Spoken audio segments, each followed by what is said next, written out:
Hello दोस्तों, reader books club में आपका फिर से स्वागत है। आज हम जिस किताब के बारे में बात करेंगे उसका नाम है ईगो इज द एनिमी, जिसे रैन हॉलिडे ने लिखा है। रैन एक राइटर और मीडिया स्ट्रेटेजिस्ट माने जाते हैं। उनमें फिलॉसफी और स्टोइसिज्म के लिए एक पैशन है, साथ ही marketing, business, success, growth, self awareness और लर्निंग के लिए भी। ये एक कमाल की किताब है जो बताती है कि हमें अपनी सफलता के रास्ते में ईगो को नहीं आने देना चाहिए, ना ही इसे हमारे काम और फैसले लेने का कंट्रोलिंग फैक्टर बनने देना चाहिए। ये किताब उन सभी के लिए है जिनके गोल्स और एम्बिशंस हैं। ऑथर हमें ये समझने में हेल्प करते हैं कि फर्क नहीं पड़ता है कि आप अपने सफर में कहाँ हैं, पर हम ही अपने असली दुश्मन हैं। हमारी ईगो ही हमारी परेशानियों की जड़ है और अगर हम इसे बेहतर तरीके से समझ पाए तो हम इसे अडॉप्ट करके प्रोग्रेस करना शुरू कर देंगे। अगर आपने अब तक हमारे चैनल को सब्सक्राइब नहीं किया तो इससे पहले कि आप वीडियो में खो जाएं, इमीडिएटली चैनल को सब्सक्राइब और वीडियो को इमीडिएटली लाइक भी कर दें। सबसे पहले हम बात करेंगे कि क्यों अक्सर सफर शुरू होते ही हम फेल हो जाते हैं। यह आपकी ईगो ही है जो रास्ते में आती है और आपको पीछे खींचती है। हम डिस्कस करेंगे कि ईगो के सिम्टम्स क्या हैं और उसके लिए क्या किया जा सकता है। उसके बाद हम सफलता को भी समझेंगे कि सफलता में क्या किया जाए और जब आप वहां पहुंच जाएं तो उसे कैसे संभाला जाए। आखिर में हम फेलियर का कॉन्सेप्ट समझेंगे। हम में से ज्यादातर ने फेलियर का सामना किया है, इससे बचना मुश्किल है, पर हम समझेंगे कि आप फिर से उठने के लिए क्या कर सकते हैं। इस बुक को समझाने के लिए इसे 5 अलग अलग पार्ट में बांटा गया है। तो चलिए फिर शुरू करते हैं। और अगर आपको ये वीडियो पसंद आए तो सभी जरूरतमंद लोगों के साथ इस वीडियो को शेयर करना ना भूलें। क्या पता उनकी जिंदगी इस वीडियो को देखने बाद बदल जाए। Symptoms and curing of an ego. हम में से बहुत लोग एक सफर शुरू करते हैं, नई आकांक्षा और गोल का पीछा करते हैं, पर आगे बढ़ने में फेल हो जाते हैं क्योंकि हमारी ईगो हमें पीछे खींचती है। यह हमारे रास्ते में आकर हमें असली पोटेंशियल तक नहीं पहुंचने देती। ह्यूमिलिटी और रियलिटी, यानी कि विनम्रता और असलियत अहंकार का इलाज है। एक काल्पनिक दुनिया में रहना सस्टेनेबल नहीं है और ये फायदे से ज्यादा नुकसान करता है। हम इंसान बहुत बात करते हैं। हम इसका इस्तेमाल खाली वक्त को भरने और अपने डाउट को दिखाने के लिए करते हैं। यह लगातार बात करने की जरूरत ही काम के रास्ते में आती है। हम काम करने के लिए बात करते हैं और बात करते हैं, पर असल में काम कम होता है। काम और बकवास करने में एक ही रिश्ता है, ये एक दूसरे को खत्म कर देते हैं। हमें ध्यान भटकने से भी बचना चाहिए। हम रोज बहुत सी चॉइसेस का सामना करते हैं जो डिस्ट्रैक्शन बन सकती हैं और जो हमारे काम के रास्ते में आ सकती हैं। अगर आप अपना पर्पस पहचान पाएं और समझ सकें कि आप यहाँ असल में क्या करने के लिए आए हैं, तो ये चॉइसेस करना आसान हो जाएगा। ये कदम पीछे लेने और खुद से पूछने के बारे में है कि क्या आपको इसकी सच में जरूरत है या आपकी ईगो ये चाहती है। हर मौका चाहे कितना भी अच्छा और बड़ा क्यों ना हो, उसको सही से इवैल्यूएट करना चाहिए। जिससे क्या जो मैंने अपने लिए गोल सेट किया है ये वो करने में मदद करेगा। क्या ये मुझे वो करने देगा जो मुझे करने की जरूरत है। क्या मैं सेल्फिश बन रहा हूं या सेल्फलेस। हमारी ईगो ही दुश्मन है। आजकल के वक्त में हमारे पास सब कुछ अवेलेबल है, इन्फॉर्मेशन, बुक्स, फ्री कोर्सेज। खुद को ना सिखाने का कोई कारण, कोई रुकावट नहीं है। और टेक्नोलॉजी का मतलब है कभी ना खत्म होने वाली चीजों के बारे में सीखना। बेहतर बनने का मौका हमेशा होता है, लेकिन हमारी ईगो ही दुश्मन है। यह हमें बेहतर बनने से रोकती है, ये बोलकर कि हमें बेहतर बनने की जरूरत ही नहीं है। और फिर हम हैरान हो जाते हैं कि हमें वो रिजल्ट क्यों नहीं मिलते हैं जो हम चाहते हैं। दूसरे लोग बेहतर क्यों हैं और वो ज्यादा सफल क्यों हैं। आपको अपना पैशन ढूंढना और पैशन के साथ जीना चाहिए, बल्कि हमें पर्पस और हकीकत में ध्यान देना चाहिए। पर्पस पैशन जैसा ही हो सकता है, बस कुछ वास्तविक उम्मीदों के साथ। रियलिस्टिक क्या है और क्या असल में हासिल किया जा सकता है, ये समझने के लिए हमें रियल पर्सपेक्टिव की जरूरत है।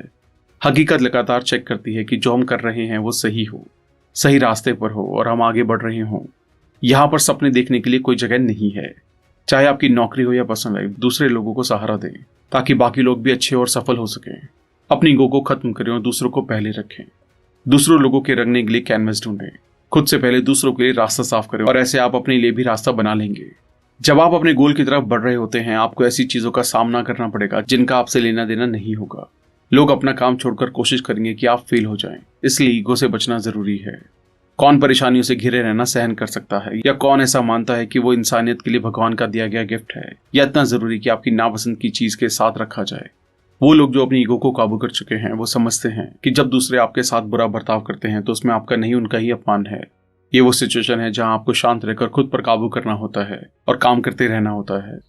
रिएक्ट मत कीजिए, क्योंकि उसी वक्त आप भटक जाते हैं और जो काम आप कर रहे थे उस पर ध्यान लगाना बंद कर देते हैं। संयम एक मुश्किल कला है, पर जरूरी है। आपको अक्सर लुभाया जाएगा। हो सकता है कि आप भटक जाएं, पर कोई भी परफेक्ट नहीं है, पर हमें कोशिश करते रहनी है। अपने दिमाग को हावी और हकीकत का अलग वर्जन ना बनने दें। सीधे तौर से प्रेजेंट में रहने के लिए साहस चाहिए। टुकड़ों की ढूंढ में ना रहें, टेंजिबल और हकीकत के साथ रहें, खास करके अगर वो अनकंफर्टेबल है। अपने आसपास होने वाली चीजों का हिस्सा बने, उसके साथ एडजस्ट करें। अभिमान एक खतरनाक कॉन्सेप्ट है।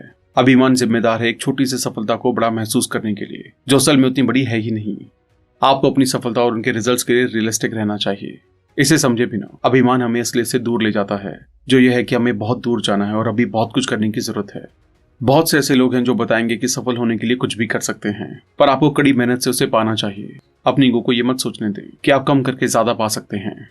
काम का मतलब है खुद को रास्ते पर अकेला पाना, जब मौसम भी सबको घर में कैद कर लेता है। काम करने का मतलब है दर्द को पार करके उसे करना। सक्सेस, ईगो ही अकेली दिक्कत नहीं है, सफलता भी प्रॉब्लम का हिस्सा है। सफलता को बहुत कम जिया जाता है और इसका कारण हमारी ईगो है, जो इसे छोटा बना देती है। जब आप अपने गोल के अंत की तरफ बढ़ रहे होते हैं या सफलता तक पहुंचने वाले होते हैं, तब आपके सामने नया लालच, नई परेशानी आ जाती हैं। संयम, खुला दिमाग, ऑर्गेनाइजेशन और पर्पस ये अच्छे स्टेबलाइजर हैं। ये सफलता और नाम के साथ आने वाली ईगो और प्राइड को बैलेंस करते हैं।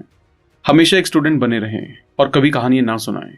खुद को हमेशा स्टूडेंट बनाए रखें। ये ना सोचें कि आप ग्रेजुएट हो गए हैं तो आपका सीखने का काम खत्म हो गया है। हमेशा खुद को बेहतर करते रहें, पढ़ें, सीखें और खुद को अपनी नॉलेज की कमी से अनकंफर्टेबल बनाएं और अपनी मानी हुई बात को चैलेंज करें। एक मैच्योर डिफेंसिव होता है। प्रोफेशनल्स को सीखना मजेदार लगता है, उनको चैलेंज लेना अच्छा लगता है। वो एजुकेशन में कभी ना खत्म होने वाले प्रोसेस की तरह घुस जाते हैं। कहानी सुनाना और अपनी गाथा लिखना खतरनाक है। इसका खतरा यह है कि आपकी जिंदगी काल्पनिक हो जाती है और आप अपनी जिंदगी को महान दिखाने के जाल में फंस जाते हैं। बल्कि आपको अपनी असलियत याद रखनी चाहिए, असली दुनिया पर ध्यान दें और कड़ी मेहनत करें। हम एक महान जिंदगी जी रहे हैं, ऐसा दिखाने की जगह हमें काम करने पर ध्यान देना चाहिए, और वो भी एक्सीलेंस के साथ।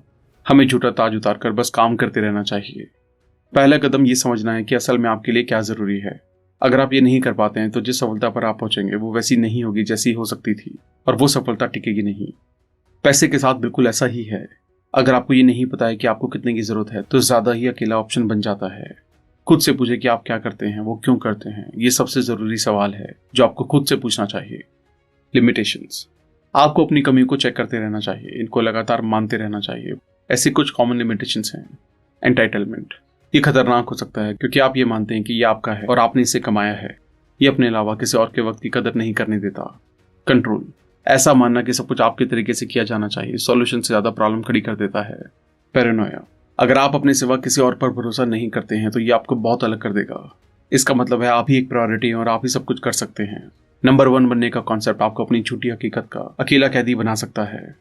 जब आप किसी काम में सफल होते हैं तो आपकी जिंदगी और ज्यादा फैसले लेने के लिए बदलती जाती है। प्रोग्रेस को माइंड में रखकर खुद को और दूसरों को संभालना बहुत जरूरी है। सबसे बुरा है खुद को यस मैन या चापलूसों से घेरे रखना, जो अपना गन साफ कर देते हैं और एक बुलबुला बना देते हैं जिसमें वो ये भी नहीं देख पाते हैं कि वो असलियत में कितना कर चुके हैं। अगर आप आगे बढ़ना चाहते हैं और रिजल्ट पाना चाहते हैं तो आपको ऑर्गेनाइजेशन के गोल और प्रायोरिटीज को समझना होगा। उनको फॉलो करके ही आप फायदा पा सकते हैं। असली परेशानियां तब शुरू होती हैं जब एक टीम साथ काम करके सफलता हासिल करती है। वो लोग जिन्होंने कभी टीम बनाई थी अपनी ईगो को बढ़ने देते हैं। वो पूरी टीम की जगह अपने बारे में सोचना शुरू कर देते हैं और तब सब कुछ उलझने लगता है। आपको यह एहसास होना चाहिए कि आप खास नहीं है, आप टीम में किसी से भी बेहतर नहीं है। हालांकि आप पहचान चाहते हैं, फायदा लेना चाहते हैं, पर आपको उसे सिचुएशन की असलियत के साथ बैलेंस करने की जरूरत है। टीम आपको वहां तक ले गई है, आप अकेले वहां नहीं पहुंचे हैं। फुटबॉल कोच टोनी एडम्स ने इसे सही से बताया है, अपनी जर्सी के आगे वाले नाम के लिए खेलो और लोग आपके पीछे लिखे नाम को याद रखेंगे। अपनी रियलिटी को रियलाइज करें। मोहम्मद अली ने एक बार कहा था, जब आप उतने महान हो जितना मैं हूं, हम्बल होना मुश्किल होगा। असलियत को लगातार चेक करते रहें, खुद को जिंदगी की कड़वी सच्चाई और लोगों की मुश्किलें याद दिलाते रहें। माने कि इस दुनिया में ऐसी ताकत है जो आपके काबू से बाहर है और आप बहुत मामूली हैं। ऐसा करना आपको हम्बल, जिम्मेदार और रियलिस्टिक बनाएगा। इस एहसास को बने रहने दें। जब आपको बेहतर या बड़ा महसूस होने लगे तो इसे फिर से करें। सफल लोग एक आम जिंदगी जीते हैं, आम घरों में रहते हैं, आम कपड़े पहनते हैं और आम चीजें करते हैं। ऐसी जिंदगी जीने का मतलब ये नहीं है कि वो सफल नहीं है। इसका मतलब है कि वो सोबर रहकर अपने काम पर ध्यान दे सकते हैं। सोबर रहना ही सफलता को बैलेंस कर सकता है, खास करके तब जब चीजें बेहतर से बेहतरीन हो रही हों। But what if I fail? ताकत हमें धोखे में डाल दे या जो हमारे पास है उसकी कदर करना बंद कर दे। उसकी जगह हमें किस्मत के बदलने की तैयारी में वक्त लगाना चाहिए, जो है एडवर्सिटी, डिफिकल्टी, फेलियर। फेलियर से बचा नहीं जा सकता। अक्सर आप ही अपने फेलियर के कारण होते हैं और यही साइकिल ऑफ लाइफ है जहां अप्स एंड डाउन्स आते ही रहते हैं। लगातार सफल होना इम्पॉसिबल है और अपने पहले सफर पर ही सफल हो जाना रियल है। बहुत सी चीजें हैं जिनका आपको सामना करना पड़ता है। ईगो ना सिर्फ हमें इन हालातों के लिए तैयार होने से रोकती है, बल्कि अक्सर ये इन हालातों के बनने में सहयोग देती है। फिर से उठने के लिए हमें फिर से शुरू करने और ज्यादा जागरूकता की जरूरत होती है। अपने फेलियर का सामना करने के लिए 3 चीजें चाहिए: कारण, संतुलन और धैर्य। अकॉर्डिंग टू रॉबर्ट ग्रीन, जो ऑथर रैन के इन्फ्लुएंशियल मेंटर हैं, कहते हैं वक्त 2 तरह के होते हैं। डेड टाइम वो है जब आप कुछ नहीं करते हैं। अलाइव टाइम वो है जब आप सब करते हैं, काम, सीखना, विकसित होना, बढ़ना। और जब भी आप फेलियर का सामना करें, आप चुन सकते हैं कि आप डेड टाइम के साथ आगे बढ़ेंगे या लाइफ टाइम के साथ। ईगो बहुत सी चीजों के लिए जिम्मेदार है। ईगो ही कारण है जिसकी वजह से हम चीजों में देरी करते हैं। हम वो चीजें करने से बचते हैं जो बेहतरी के लिए हमारी जिंदगी बदल सकती है। हम जिसे प्यार करते हैं ईगो से मार सकती है। ये हमें दूर का सोचने से रोकती है और दूसरों को क्रेडिट देने से रोकती है। ईगो हमें स्पॉटलाइट में आने का लालच देती है। ईगो हमेशा ज्यादा के लिए धक्का देती है, लालची बनाती है। आपको अपना स्कोर कार्ड खुद रखना चाहिए, क्योंकि एक बेहतर, कम लालची और विकसित इंसान बनने के लिए जरूरी है खुद को अपने स्टैंडर्ड के आधार पर जज करें और जहां क्रेडिट बाकी है वहां क्रेडिट दें। जो भी हमारे लिए आगे आने वाला है, हम एक चीज के लिए श्योर हैं जिससे हम बचना चाहते हैं, वो है ईगो। ये हर कदम को मुश्किल बना देती है और फेलियर को परमानेंट बना देती है। जब तक कि आप अपनी गलतियों से सीख नहीं लेते हैं, जब तक कि हम इस पल को अपने और अपने दिमाग को बेहतर तरीके से समझने के एक और मौके की तरह नहीं लेते हैं। इसलिए दोस्तों, सीखना बंद ना करें, सिर्फ पैशन पर ध्यान ना दें, दूसरों को अच्छा दिखाने को जरूरी बना ले। एंटाइटलमेंट, कंट्रोल, पैरानोया, ये सब कमियां हैं जो आपको रोकती हैं। फेलियर को टाला नहीं जा सकता है। फेलियर के दौरान पर्पस, पॉइज और पेशेंस आपकी मदद करते हैं। आपका ईगो ही आपका दुश्मन है। थैंक यू दोस्तों, आई होप ये वीडियो आपको पसंद आई होगी। आई होप आप इस किताब के सभी लेसन को अपनी लाइफ में अपनाकर अपनी लाइफ को और भी बेहतर तरीके से जी पाएंगे। आप इस बुक को ऑर्डर करके और भी डिटेल में पढ़ सकते हैं। अगर आपने अब तक हमारे चैनल को सब्सक्राइब नहीं किया तो इमीडिएटली चैनल को सब्सक्राइब, वीडियो को लाइक और कमेंट भी करते हैं। इससे हमारा मोटिवेशन कंसिस्टेंटली बढ़ता है। आप हमें हमारे इंस्टाग्राम, फेसबुक, टेलीग्राम और ट्विटर को भी फॉलो करें। अगर आप हमसे कोलैबोरेशन या प्रमोशन में हेल्प लेना चाहते हैं तो हमें ईमेल करें। अगर आपको लगता है ये वीडियो दूसरों को भी लाइफ में हेल्प कर सकती है तो सबके साथ इसे शेयर भी करें। जल्दी मिलेंगे और भी बेहतर वीडियो के साथ। Thank you so much.